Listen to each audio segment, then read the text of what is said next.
제가 자라나던 시대에는 어릴 적부터 단체 기합이라고 하는 것이 있었어요. 여러분 단체 기합 아셔요? 네. 그런데 초등학교 시절부터 그랬으니 참 그 일이 잊혀지지 아니하는 것이죠. 특별히 어떤 경우에 그런 일이 있었는가, 반에서 이 분실 사건이 일어나게 되면 분명 어느 한 사람이 그랬을 것 같은데 집에를 보내지를 않는 거예요, 선생님이. 그러면서 다들 눈을 감으라고 그러고 이제 아무도 보지 않으니까 조용히 손을 들면 내가 용서할게 이러면서 손을 들라고 그래요. 그러고서는 시간이 10분이 가고 20분이 가고 30분이 가도 나타나지를 않아요. 얼마나 야근돼요, 그죠? 너무 순진하게 그렇게 선생님이 하시는데, 그 다음에 30분이 지나고 나면은 거의 협박조 수준으로 어조가 바뀌죠. 그러면서 너희들 오늘 집에 다 갔어 이제, 이렇게 말씀하시면서 다 눈 감고 있을 테니까 조용히 손만 들어, 나만 보니까 내가 용서해 줄게 이렇게 하는데 들어요? 안 들어요. 시간이 가는데 속에서 이렇게 부하가 올라오기 시작하죠. 시간이 지나면 이 아까운 시간 빨리 집에 가서 할 일도 많은데 어떤 놈이 그거 해가지고 우리까지 다 이렇게 벌을 받냐, 뭐 이런 생각 때문에 부글부글 끓어요. 그래서 결국 1시간이 지나도록 그러고 집에 오게 되는데, 저희 어린 생각에도 그런 생각이 들었어요. 뭐냐면, 이 방법은 도무지 통하지가 않는 건데 도무지 한 번도 이런 일로 인해서 그 훔쳐간 놈을 잡은 적이 없는데 왜 선생님은 또 해가지고 오늘도 1시간이나 이렇게 시간을 보냈을까? 투덜투덜대고 우리 동네로 오는 친구들하고 그렇게 불만이 가득 차가지고 걸어오게 되었는데요. 그런데 이와 같은 모습을 통해서 물론 배운 것도 있었지요. 그렇구나, 우리가 개인적인 생각 가지고 나는 나 너는 너보다는 그렇게 또 하나가 될 수 있는 뭐 그런 시간도 듣습니다만, 여하튼 억울한 것은 사실이었죠. 시간이 아까웠던 것이었죠. 자, 오늘 이 시편 17편의 말씀의 주제가 무엇인가 하면 억울한 일을 당할 때, 그렇게 우리가 제목을 붙여볼 수 있습니다. 오늘 시편 17편에 보면 이 부당함에 대해 아주 속 터지는 그 마음을 하나님께 아뢰는 것이에요. 나는 잘못이 없는데, 의롭고 죄를 범하지 아니하고 또한 정직한데, 그러니 시편 기자는 억울한 거예요. 심지어 그 일로 억울하게 생명의 위협까지 당하게 되니 그야말로 이 속이 얼마나 문드러졌을까요? 도망자가 되어 피신을 해야 되니 잘못은 없는데. 어디에 하소연할 때 없어요. 그와 같은 내용이 토설적인 기도로 오늘 9절, 10절, 11절, 12절까지 우리 한번 다시 읽도록 하겠습니다. 9절부터 읽습니다. 시작. 내 앞에서 나를 압제하는 악인들과 나의 목숨을 노리는 원수들에게서 벗어나게 하소서. 그들의 마음은 기름에 잠겼으며 그들의 입은 교만하게 말하나이다. 이제 우리가 걸어가는 것을 그들이 애워싸서 노려보고 땅에 넘어뜨리려 하나이다. 그는 그 움킨 것을 찢으려 하는 사자 같으며 은밀한 곳에 엎드린 젊은 사자 같으니이다. 움킨 것을 찢으려 하는 사자와 같다. 그러므로 나의 목숨을 노리는 원수들로부터 나를 건져내소서. 이와 같은 탄원을 하나님께 드리는 것입니다. 그 같은 상황에서 돈이라도 있든지 뭐 세상 말로 빽이라도 있든지 어디에 의지할 권력자들이라도 있으면 그래도 그 상황에서 벗어날 것 같은데 그러지를 못해요. 힘도 없어요, 권력도 없어요. 그러니 어떻게 하지 못하니 더 억울한 것이죠. 정작 그 반대편에 악인의 모습으로 나를 못 살게 굴고 나의 생명까지 앗으려고 하는 자들은 어떠한 모습인가? 그들은 부당한 모습을 가지면서도 아주 교만하여 거들먹거리는, 그야말로 이 불공평한 이 억울한 상황 가운데서 왜 그들은 잘 되는 것인지, 여하튼 이 부조리한 사회의 모습에 대한 이 억울함도 하소연하고 있습니다. 14절 말씀을 함께 보기를 원합니다. 시작. 여호와여, 이 세상에 살아있는 동안 그들의 분깃을 받은 사람에게서 주의 손으로 나를 구하소서. 그들은 주의 제물로 배를 채우고 자녀로 만족하고 그들의 남은 산업을 그들의 어린 아이들에게 물려주는 자이니이다. 주의 제물로 그들의 배를 채우고 그들의 자녀들로 만족을 하고, 그리고 이제는 남은 것을 가지고 자녀들에게 나누어주는 그와 같은 모습. 그들은 선한 자가 아니요 의인이 아니요 정직한 자가 아님을 볼 때에 마음에 부하가 일어나는 것이죠. 여러분, 이와 같은 모습은 우리가 자주 권력을 가진 자들 가운데서 보는 모습 아니겠습니까? 물론 다 그렇다는 것이 아니죠. 그중에 그와 같은 모습이 있어요. 있어서는 아니 될 그와 같은 모습으로 비리를 저지르는 것이죠. 국민이 낸 세금을 받아서 자신이 배를 채우고 재산을 돌려갑니다. 그런가 하면은 또한 자녀들에게까지 가지고 있는 권력을 가지고 특혜를 주려고 그 권세를 이용하는 모습. 여러분, 우리 이 땅에 특별히 권세를 가진 자들 가운데서 그 모습이 발견이 되고 발각이 되고 내로남불이라고 하는 신조어까지 등장을 하고, 그와 같은 모습을 볼 때 정말 그와 같은 위치에 있지 아니함으로 말미암아, 내가 내 자녀들에게 그렇게 해주지 못함으로 말미암아, 그것이 그와 같은 사람들에게 자존감을 잃어버리게 하고, 또한 그와 같은 모습을 통하여 이 불공평한 이 사회에 대한 분노가 일기도 합니다. 그러니 이와 같은 모습은 결국 자괴감에 떨어지기까지 하는데요. 자, 이와 같은 때에 어떻게 하겠냐는 것이에요. 이와 같은 때에 에이 못된 녀석들 두고 봐라, 이렇게 마음에 그들을 향한 미워하는 마음, 그런가 하면 이 못된 세상, 그와 같은 마음을 가져서,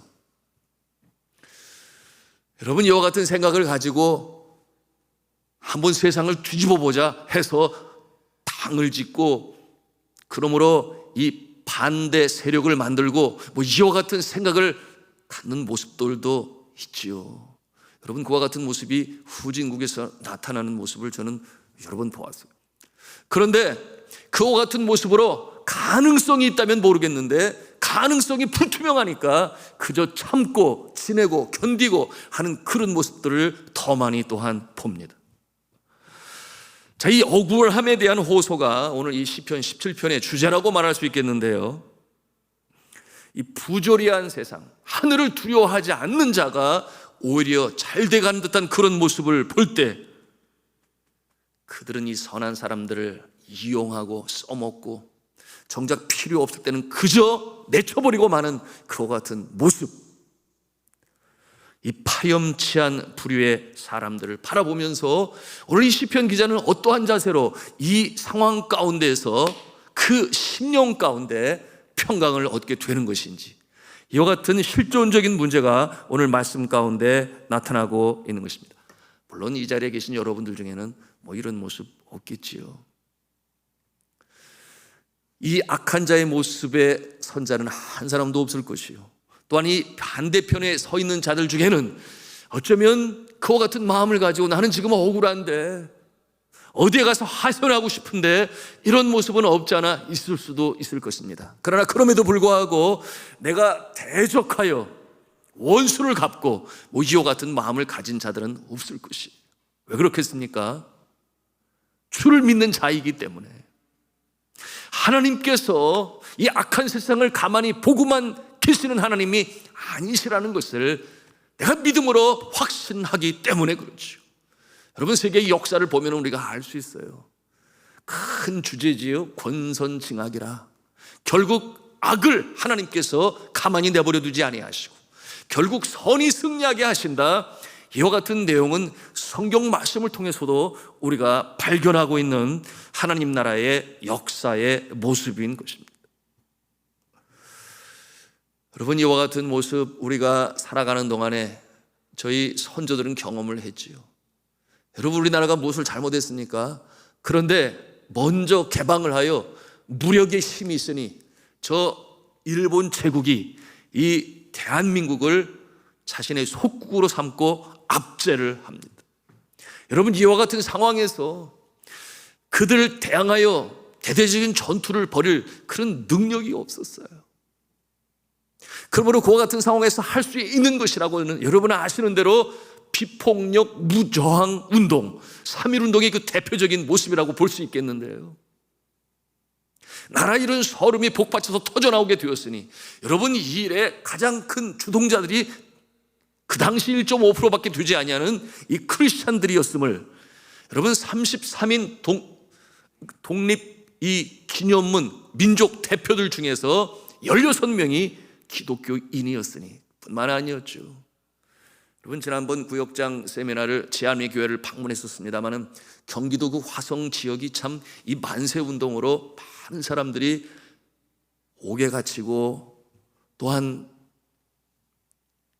그 제한리 교회에서는 그 속에 갇혀진 상태에서 불을 지르고 나오려고 하니 총을 쏘고, 그래서 가보니까 23명의 생명을 잃은 자들의 합동묘가 한 묘에 봉분에 있는 그 모습도 보게 되었는데, 여러분, 그와 같은 상황에서 어디 하소연을 합니까?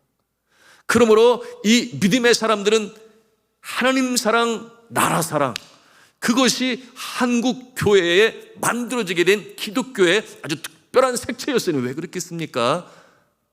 구한 말에 기독교 복음이 증거되어지게 되니 당연히 함께 그와 같은 민족적 서름을 안고 하나님께 간청하고 기도하고 울고, 이런 모습으로 기독교가 성장했던 것이죠. 그런데 여러분, 이 일본 제국이 어떻게 무너지는지를 여러분 너무나 잘 아시지 않습니까?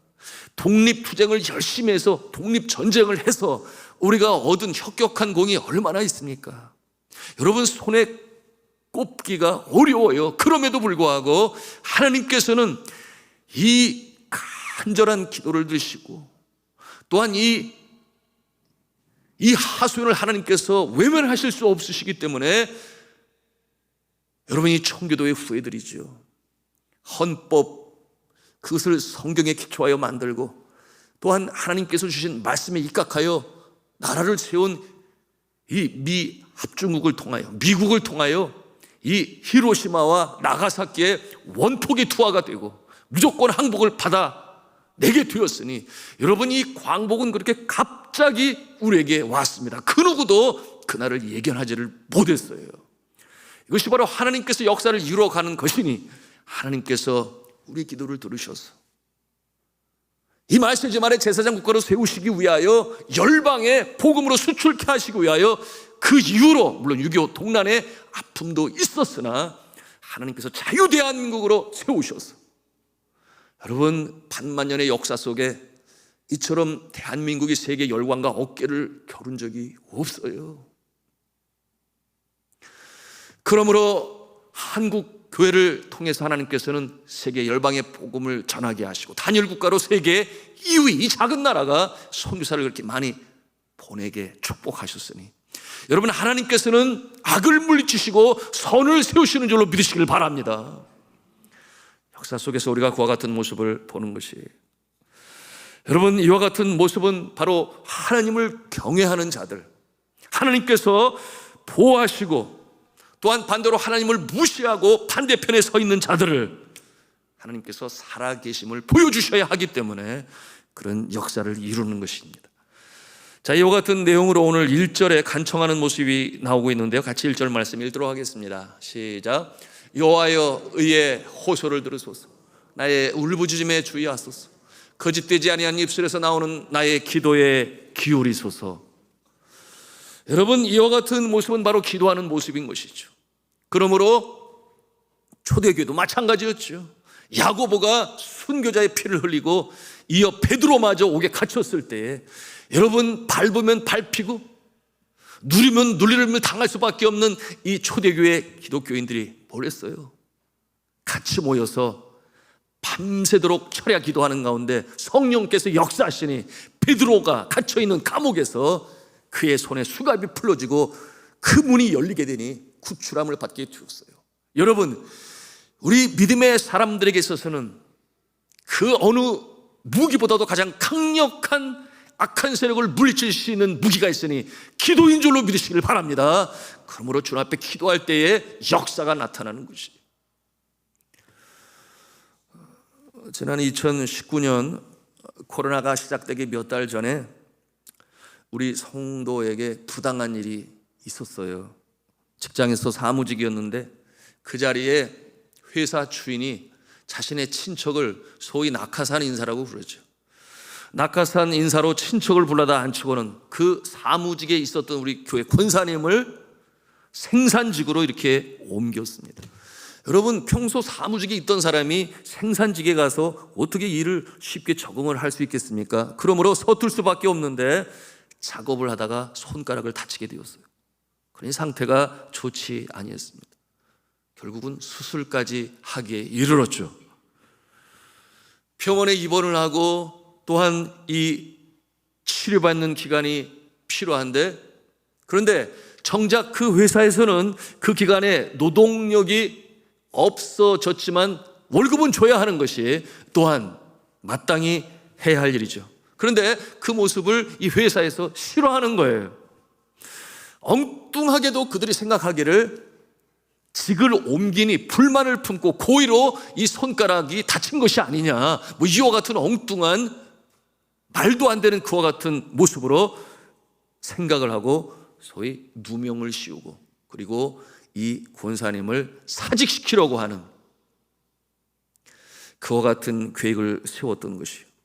치료를 다 받고 회복이 돼서 일을 하러 갔더니 마음에 안 드는 그 회사에서는 어찌하든지 해고시키려고 다시 복직시키지를 아니하고 일감을 주지 아니하고 그냥 그대로 서 있게 하는 거예요. 여러분, 이 일을 하지 아니하고 하루를 지내고 이틀을 지내고 3일을 지내고, 이게 참 쉽지 않은 일이잖아요. 그러니 알아서 사표를 내고 떠나라, 뭐 이런 내용인데요. 여러분, 그와 같은 상황에서 어려운 부분은 스스로 사표를 쓰고 나오게 되면은 이 고친 비용부터 시작해서 이 보험금을 탈 수가 없는 상황이 되는 것입니다. 그러니 이러지도 저러지도 못하는 그 어려운 상황 가운데 있는 것인데, 이와 같은 상황 가운데서 권사님이 찾아와서 눈물로 하소연을 하고, 그래서 제가 그 권사님이랑 함께 기도를 하게 되었는데요, 제 마음에는 그런 생각이 들었어요. 잘못한 게 하나도 없는데, 정직히 행했는데, 그런 생각 조금도 없는데, 그러므로 격려하고 일하고, 하나님이 이 상황 아시니까 하나님께서 도우실 거예요. 그렇게 격려하고 일하고 함께 기도했습니다. 자, 오늘 말씀에 보니 3절 말씀에 뭐라고 했습니까? 우리 같이 읽도록 하겠습니다. 시작. 주께서 내 마음을 시험하시고 밤에 내게 오시어서 나를 감찰하셨으나 흠을 찾지 못하셨사오니 내가 결심하고 입으로 범죄하지 아니하리이다. 흠을 찾지 못하셨사오니, 하나님 앞에 정직한 것입니다. 사람 앞에 정직한 것입니다. 그러므로 저들이 나를 억울하게 그렇게 무고한데, 죄를 범하지 아니하였는데 이처럼 억울하게 할 때 나는 입으로 범죄하지 아니하겠습니다. 이렇게 고백하는 것은 무엇이냐면 그들과 똑같이 행동하지 않겠습니다. 내가 그들처럼 더러워지지 않겠습니다. 이와 같은 탄원하는 마음으로, 호소하는 마음으로 하나님께 하소연하는 모습인 것이에요. 자, 그 대신 하나님께 기도하는 것은 하나님 대신 해결해 주세요. 주께서 해결해 주세요. 이와 같은 내용으로 기도하는 것이니, 이 내용이 이제 5절과 6절과 7절 말씀이에요. 같이 읽도록 하겠습니다. 시작. 하나님이여 내게 응답하시겠으므로 내가 불렀사오니 내게 귀를 기울여 내 말을 들으소서. 주께 피하는 자들을 그 일어나 치는 자들에게서 오른손으로 구원하시는 주여, 주의 귀한 사랑을 나타내소서. 아멘. 그저 하나님께 기도하는 것입니다. 하나님께 간구하는 것입니다. 그날을 바라보면서. 여러분, 이와 같은 때가 우리 믿음의 사람들에게 있을 수 있어요.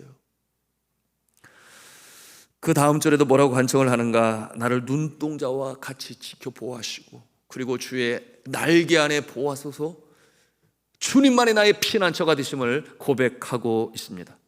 여러분, 이 성경에 눈동자와 같이 지켜 보호하시고 라고 하는 그런 표현들이 가끔 나오게 되는데요, 여러분, 이와 같은 모습이 기인되게 된 상황적 배경이 있으니 이스라엘 땅에는 독수리가 많아요. 독수리가. 그래서 독수리가 높은 곳에 날아다니면서 이 들짐승을 채워가게 되는 것인데요. 여러분, 이 독수리가 새끼를 낳고 그리고 새끼에게 먹잇감을 잡아다 주기 위하여 하늘을 날지요. 그런데 이 독수리의 이 시력이 얼마나 좋은지, 여러분, 사람은 눈이 가장 좋으면 눈을 2.0 정도지요. 더 이상 좋을 수는 없는 거잖아요. 2.0. 그런데 독수리의 시력은 먼 곳에서도 자신의 새끼를 볼 수 있으니 적이 침투하는지 잡으려고 할 때에 쏜살같이 보고 찾아가서 적을 물리치고 새끼를 보호하는 그 같은 시력을 가지고 있으니 그 시력이 6.0이래요. 2.0의 3배나 되니 6.0이 되니 얼마나 그 시력이 좋은지 우리가 뭐 상상은 되지 않습니다만 여하튼 그와 같은 시력을 가지고 있으니 어느새 자신의 새끼 둥우리에 적이 침투하는 것을 보고 찾아가서 물리치는 그와 같은 모습이 되는 것이니, 여러분, 눈동자와 같이 나를 지켜보아하시고라고 하는 이 말씀 속에는 어떠한 뜻이 있는가? 독수리의 눈동자와 같이 그처럼 우리가 어려움을 당할 때에 하나님께서는 우리를 지켜 보호하시는 능력이 많으신 하나님이십니다 라고 하는 그와 같은 뜻으로 이렇게 말씀하고 있는 것입니다. 나를 그렇게 귀하게 여기시는 하나님이시라는 걸 보여주는 거죠. 자, 우리 하나님께서는 하나님을 경외하는 자를 이처럼 독수리의 눈동자와 같이 여러분 우리를 지켜보시고 또한 보호하시고 또한 주께서는 그의 날개 안에 독수리와 같이 우리를 품으시는 피난처가 되심을 믿으시길 바랍니다. 이와 같은 확신을 가지고 하나님께 기도하는 오늘 시편의 기자의 모습인 것입니다. 자, 앞서 말씀을 드렸던 우리 권사님에 대한 이야기를 계속하는데요. 그 권사님의 부당함 결국 잘 종결이 되었어요. 함께 기도하는 가운데 하나님의 보호하심을 체험할 수 있었습니다. 기도하는 중에 지혜를 주시고 또한 좋은 변호사를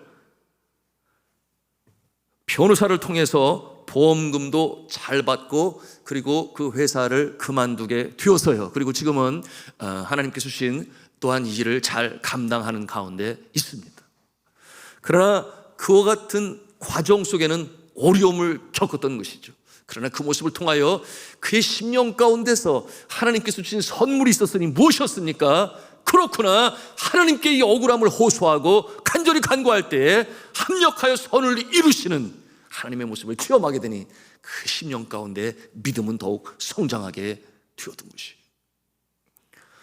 자, 사랑하는 성도 여러분, 이처럼 주의 보호하심과 날개 그늘 아래 쉴 수 있는 것은 평상시 오늘 말씀을 통해서 우리가 보는 것입니다. 의롭고 정직하고 죄를 범하지 아니하는, 주여 내가 주님 앞에 걸어싸우니 주여 내가 억울합니다, 이렇게 주님 앞에 하소연할 수 있다, 그 말이에요. 우리가 시편 23편을 통해서도 다윗의 고백을 기억하지 않습니까?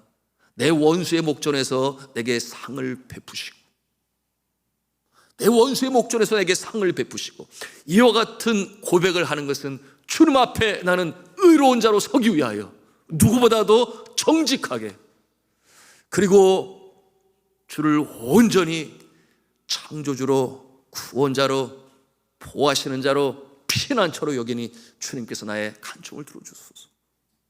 여러분, 원수의 목전에서 상을 베푸시는 분이 하나님이신 줄로 믿으시길 바랍니다. 어떠한 때 그런다는 것입니까? 악한 자가 나를 그렇게 힘들게 하고 압제하고 억울하게 하고 누명을 씌우고, 이와 같은 모습 여러분 우리가 대적하기에 나의 입으로 죄를 짓지 않겠나이다 하는 것처럼 하나님께 온전히 맡기심으로 하나님의 살아 역사하시는 손길을 체험하시는 저와 여러분 되시기를 주님의 이름으로 축복합니다. 주 300년경에 마카리우스라고 하는 유명한 수도사가 있었는데요, 아주 그 성품이 신실하고 또한 경건하여 그 수도사가 있는 마을에서 아주 존경을 받는 그런 분이었습니다. 그런데 한 번은 그 동네 어떤 처녀가 임신을 하게 되었어요. 그러니 큰일 아니겠습니까? 그 마을에 소문이 퍼지게 되었는데 처녀가 임신을 하게 되었으니 이것이 도덕적으로 그 마을에서는 징계감이 되었고, 그래서 물었어요. 임신을 시킨 그 사내가 누구냐? 이렇게 물었을 때 이 여인은 거짓말을 했어요.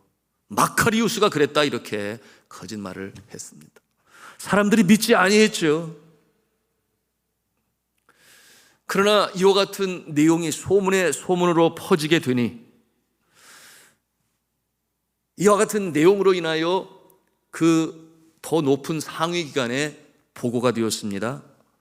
그리고 결국 이 마카리우스를 그럴 사람이 아닌데 하면서도 본인이 거기에 대해서 함구를 하고 말을 하지 아니하니 어쩔 수 없이 그를 해고하게 되었고, 그는 수도사의 직에서 쫓겨나서 이제는 평민이 되어 농사를 하며 일을 하게 되었습니다. 그런데 놀라운 것은 그가 일을 하면서 번 돈을 가지고 바로 자신을 해코지하고 거짓말한 그 여인의 자녀를 키우는 생활비를 대준 거예요.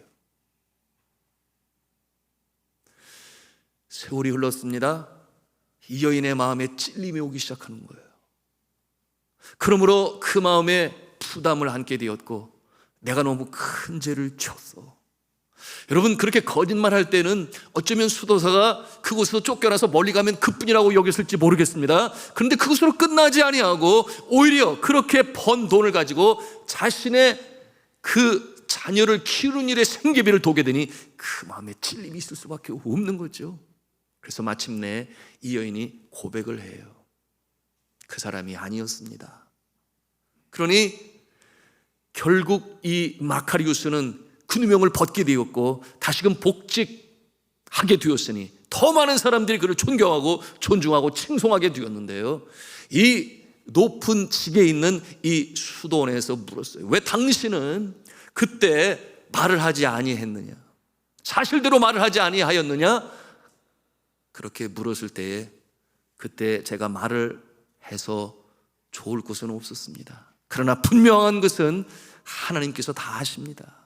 그리고 하나님의 때에 이 모든 것은 또한 밝혀지게 될 것이라고 저는 믿었기 때문입니다. 그렇게 고백을 했습니다. 이와 같은 이야기를 통하여 여러분, 우리의 마음에 믿음의 사람들이 억울한 상황 가운데서 어떻게 대처해야 하는지 오늘 말씀을 통해서 우리가 교훈으로 받는 것입니다. 여러분, 우리가 억울한 일을 당할 때 제일 먼저 우리의 가슴에 떠올려야 할 인물이 있으니 누구겠습니까? 예수 그리스도시죠. 여러분, 그가 누명을 썼지요. 죄 없으신 예수 그리스도께서 백성들을 선동하여 로마에 대적하려 한다, 세금을 바치지 않는다. 여러분, 이와 같은 내용들은 전혀 근거가 없는 죄목이었습니다. 그럼에도 불구하고 그 억울한 상태에서 예수 그리스도는 십자가에 못 박히시고 물과 피를 다 흘리셨으니, 여러분, 그의 차디찬 죽음은 이 차가운 돌무덤 바닥에 뉘어지게 되었습니다. 그러나 여러분, 그 이후로 나타나는 모습에 대해서 우리가 잘 알고 있으니 하나님께서는 그와 같은 모습을 보시고 사망에서 오는 것을 이기시고 다시금 부활하게 하셨으니, 여러분, 그 역사를 통하여 우리가 말을 합니다. No cross, no crown. 십자가 없이는 영광이 없다. 그런가 하면 no pain, no gain. 고통이 없이는 얻는 것도 없다. 뭐 같은 맥락의 말씀이 되겠습니다만, 오늘 이 시편 17편의 말씀을 통하여 우리에게 주시는 영적 교훈을 우리의 가슴에 담고, 혹 작금에 당하는 어떤 그런 억울함이 있습니까? 이 일로 인하여 여러분의 마음이 힘듭니까? 그러나 이 밤에 우리가 주님 앞에 기도할 때에 주님께서 우리의 기도를 들으시는 줄로 믿으시길 바랍니다. 그리고 하나님께서는 우리에게 성령으로 충만케 하시니 우리 믿음의 사람이 어떻게 이 상황 가운데서 그 문제를 해결해야 할 것을 알게 하시니 성령으로 충만케 하셔서 주님이 바라시는 지혜를 주실 것이요, 순종하는 자에게 내 원수의 목전에서 내게 상을 베푸시는 역사가 나타날 것이요, 그런가 하면은 그 여인처럼 스스로 찔림을 받아서 내가 잘못했구나, 스스로 고백하고 자백하여 하나님을 믿는 자들이 명예가 회복이 되어지고 더욱 존중하게 되어 하나님이 높이심을 받으시는 역사가 나타날 줄로 믿으시기를 바랍니다.